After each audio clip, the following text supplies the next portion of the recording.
पर ये लड़का लड़की फोन चला रहे होते हैं, तभी इन्हें दो चीजें मिलती है, एक गोभी और एक चॉकलेट। लेकिन तभी ये लड़का लालच में आकर जल्दी से चॉकलेट को ले लेता है और ये लड़की के पास गोभी आ जाती है। और जब ये लड़की इस गोभी को खोलती है तो उसके अंदर एक स्लाइम निकलती है और इस स्लाइम से 500 का नोट निकलता है। उसे देखकर ये लड़की खुश हो जाती है और जैसे ही ये लड़का उस चॉकलेट को खोलता है, उस चॉकलेट के अंदर से भी स्लाइम निकलती है।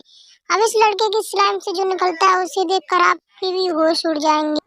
लेकिन गाइस, आप भी पैसों से ज्यादा अपनी माँ से प्यार करते हैं तो इस वीडियो को लाइक और चैनल को सब्सक्राइब कर देना। वैसे भी माँ के प्यार के आगे पैसों की कोई कीमत नहीं है। गाइस यार, इस लड़की की स्लाइम से तो मिर्ची निकलती है, जिसे देखकर ये लड़का बेचारा बहुत ही उदास हो जाता है।